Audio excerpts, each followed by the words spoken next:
तो बच्चों देखिए, इस वीडियो में हम लोग एटमॉस्फेरिक प्रेशर क्या होता है इसके बारे में बात करेंगे। ठीक है, तो सबसे पहले देखते हैं दोस्तों एटमॉस्फेरिक प्रेशर की डेफिनेशन आप कैसे लिख सकते हो। तो ये एटमॉस्फेरिक प्रेशर क्या होता है? Pressure created due to weight of air around the earth is called as atmospheric pressure. मतलब देखिए दोस्तों, ये जो अर्थ है, इस अर्थ के अराउंड जो एयर है, उस एयर के वेट के वजह से जो प्रेशर डेवलप हो रहा है ना, उसको एटमॉस्फेरिक प्रेशर बोलते हैं। ठीक है, तो ये अर्थ के सरफेस के ऊपर कहाँ तक एयर प्रेजेंट है? तो ये एयर कहाँ तक प्रेजेंट है? देखिए दोस्तों, air is present up to 16 kilometre height from surface of the earth in dense form. मतलब देखिए, ये जो अर्थ का सरफेस है वहाँ से 16 किलोमीटर तक ये जो एयर है ये डेंस फॉर्म में है। डेंस फॉर्म मतलब इसकी डेंसिटी बहुत ज़्यादा है, मतलब इसका अमाउंट भी ज़्यादा है, बोल सकते हो आप। ठीक है, तो यहाँ पे बहुत ज़्यादा अमाउंट में एयर प्रेजेंट है। ठीक है, ओके, बहुत डेंसिटी उसकी ज़्यादा है। कहाँ तक? अर्थ के सरफेस से 16 किलोमीटर तक। लेकिन उसके आगे भी एयर प्रेजेंट है। वो कहाँ है? वो कहाँ तक है? देखिए दोस्तों, also air is present 400 kilometre beyond that in dilute form. मतलब इसके आगे भी दोस्तों 400 किलोमीटर तक, यहाँ पे देखिए इसके आगे भी 400 किलोमीटर तक एयर प्रेजेंट है। लेकिन वहाँ पे देखिए ये डाइल्यूट फॉर्म में, मतलब उसकी जो डेंसिटी है वो कम है, ज़्यादा अमाउंट नहीं है यहाँ पे एयर का। ठीक है, तो यहाँ पे देखिए ये 400 किलोमीटर तक, इसके आगे 400 किलोमीटर तक एयर प्रेजेंट है। ठीक है, ओके। तो इस एयर के वेट के वजह से जो प्रेशर डेवलप हो रहा है उसको हम एटमॉस्फेरिक प्रेशर बोलते हैं। ठीक है, फिर से एक बार लिखेंगे। तो दोस्तों, ये जो एयर है, इस एयर को वेट होता है कुछ तो। ठीक है, this air has wait. Okay, और इस वेट के वजह से जो प्रेशर क्रिएट होता है ना, उसको हम एटमॉस्फेरिक प्रेशर बोलते हैं। ओके, तो अब दोस्तों ये जो एटमॉस्फेरिक प्रेशर है, इसको अच्छे से इमेजिन करने के लिए हम यहाँ पर देखिए एक डायग्राम बनाते हैं। मान लेते हैं दोस्तों ये अर्थ है।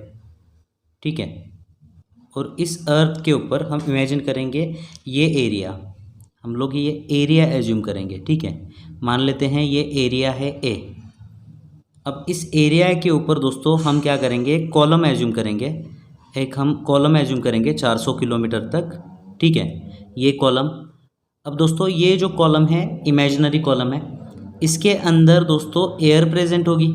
ठीक है, इसके अंदर जो है एयर प्रेजेंट होगी, और इस एयर का कुछ ना कुछ तो वेट होगा दोस्तों। ठीक है, ये जो एयर है इसका कुछ ना कुछ तो वेट इस एरिया के ऊपर एक्ट हो रहा होगा।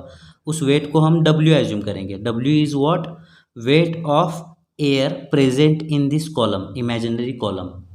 ठीक है, तो इस एरिया के ऊपर पड़ने वाला प्रेशर क्या बोलेंगे हम? Atmospheric pressure. ये जो एयर यहाँ पर प्रेजेंट है, इस एयर के वजह से इस एरिया पर कुछ प्रेशर एक्ट होगा ना, उसी प्रेशर को दोस्तों हम एटमॉस्फेरिक प्रेशर बोलते हैं। तो यहाँ पे जो एटमॉस्फेरिक प्रेशर है उसका फॉर्मूला आप कैसे लिख सकते हो दोस्तों? एटमॉस्फेरिक प्रेशर जो है उसका फॉर्मूला आप कैसे लिख सकते हो? पी एटमॉस्फेरिक प्रेशर ऐसे सिंबल से हम लोग दिखाते हैं, is equal to weight of this air. ये एयर का वेट कितना है? W, और ये कौन से एरिया पर एक्ट हो रहा है? A इतने एरिया पर एक्ट हो रहा है। ठीक है, तो weight of this air divided by area is called as atmospheric pressure.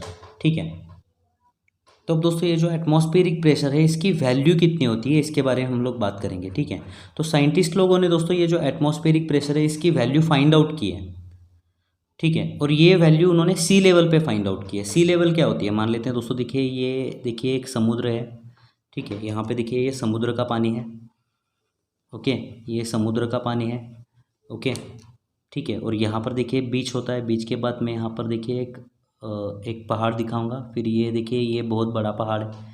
ठीक है, तो ये समुद्र का जो पानी की लेवल है इसको सी लेवल बोलते हैं। इसको क्या बोलते हैं? इसको बोलते हैं सी लेवल। ठीक है, तो इस सी लेवल के ऊपर जो एयर है, उस एयर के वजह से यहाँ पे जो प्रेशर एक्ट होगा उसको हम एटमॉस्फेरिक प्रेशर बोलेंगे, सी लेवल का। तो सी लेवल पे, एट सी लेवल, एटमॉस्फेरिक प्रेशर की जो वैल्यू है वो कितनी है दोस्तों? वो है 101 इंटू 10⁻³ पास्कल। साइंटिस्ट लोगों ने इसको फाइंड आउट किया हुआ है। ठीक है, पास्कल का मतलब क्या होता है? 101 इंटू 10⁻³ न्यूटन पर मीटर स्क्वायर भी बोल सकते हो आप। ठीक है, तो ये जो सी लेवल पे एटमॉस्फेरिक प्रेशर की वैल्यू है वो कितनी है दोस्तों? 101 इंटू 10⁻³ न्यूटन पर मीटर स्क्वायर, इतनी वैल्यू है ये। ठीक है, अब हम दोस्तों ये जो एटमॉस्फेरिक प्रेशर हम मेजर करते हैं उसका एक यूनिट हमने यहाँ पे देखा हुआ है, क्या है, पास्कल। एटमॉस्फेरिक प्रेशर को मेजर करने का एक और यूनिट है दोस्तों, ठीक है, वो क्या है, देखिए, another unit of atmospheric pressure is hectopascal, ठीक है, ओके। एटमॉस्फेरिक प्रेशर को मेजर करने का एक यूनिट क्या है दोस्तों, पास्कल, और दूसरा यूनिट क्या है, हेक्टोपास्कल। जैसे लेंथ को मेजर करने का एक यूनिट क्या है दोस्तों, मीटर, और दूसरा यूनिट क्या है, सेंटीमीटर, ठीक है। वैसे एटमॉस्फेरिक प्रेशर को मेजर करने का एक यूनिट पास्कल है और दूसरा हेक्टोपास्कल। अब दोस्तों ये पास्कल और हेक्टोपास्कल में कन्वर्जन फैक्टर क्या है, जैसे मीटर और सेंटीमीटर में क्या है, 1 मीटर बराबर क्या होता है, 100 सेंटीमीटर, ठीक है। वैसे ही दोस्तों एक हेक्टोपास्कल, देखिए यहाँ पर एक हेक्टोपास्कल बराबर क्या होता है, 100 पास्कल, ठीक है। या फिर आप बोल सकते हो एक हेक्टोपास्कल, 100 को हम कैसे लिखते हैं, 10⁻² से लिखते हैं, ठीक है। तो एक हेक्टोपास्कल बराबर 10⁻² पास्कल हुआ, ठीक है। ये है कन्वर्जन फैक्टर हेक्टोपास्कल और पास्कल के बीच।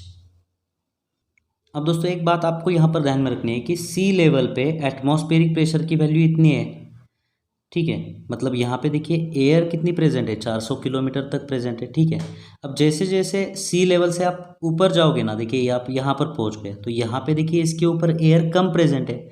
तो एयर अगर कम प्रेजेंट है तो उसका वेट भी कम होगा, तो वेट कम होगा तो यहाँ पे प्रेशर भी क्या होगा, कम होगा। इसका मतलब क्या है कि सी लेवल से जैसे जैसे आप ऊपर जाओगे वैसे वैसे एटमॉस्फेरिक प्रेशर की जो वैल्यू है वो क्या होती जाएगी, कम होती जाएगी, ठीक है। तो आपके टेक्स्ट बुक में यहाँ पर देखिए एक ग्राफ भी दिखाया गया है हाइट वर्सेस एटमॉस्फेरिक प्रेशर का, वो कैसे है देखिए, ठीक है। यहाँ पे क्या बोला गया है, देखिए दोस्तों यहाँ पर बोला गया है हाइट, ओके, और वाई एक्सिस पर बोला गया है यहाँ पर देखिए एटमॉस्फेरिक प्रेशर। तो ये ग्राफ ध्यान में रखने की ज़रूरत नहीं है, सिर्फ आपको इतना समझना है कि जैसे जैसे सी लेवल से आप ऊपर जाओगे ना वैसे वैसे जो एटमॉस्फेरिक प्रेशर की वैल्यू है वो डिक्रीज़ करती जाएगी, ठीक है। तो जब हाइट कम है, देखिए हाइट कम है तो एटमॉस्फेरिक प्रेशर ज़्यादा होगा, जैसे जैसे हाइट बढ़ती जाएगी एटमॉस्फेरिक प्रेशर की वैल्यू घटती जाएगी, ठीक है। तो ये ग्राफ है, ये ग्राफ अगर आपके समझ में नहीं आ रहा है तो टेंशन लेने की ज़रूरत नहीं, सिर्फ इतना आपको ध्यान में रखना है, ठीक है। इसका फॉर्मूला एटमॉस्फेरिक प्रेशर की डेफिनेशन, उसकी वैल्यू, और ये हेक्टोपास्कल और पास्कल के बीच का कन्वर्जन यूनिट आपको ध्यान में रखना है। तो यहाँ पे दोस्तों ये एटमॉस्फेरिक प्रेशर का कंसेप्ट खत्म होता है। इस कंसेप्ट के ऊपर एक क्वेश्चन आपके एक्सरसाइज के अंदर है, उसको हम दोस्तों नेक्स्ट वीडियो में सॉल्व करेंगे। तो मिलते हैं दोस्तों आपसे अगली वीडियो में। धन्यवाद। चैनल को प्लीज़ सब्सक्राइब करिए और वीडियोस को अपने दोस्तों के साथ शेयर करिए।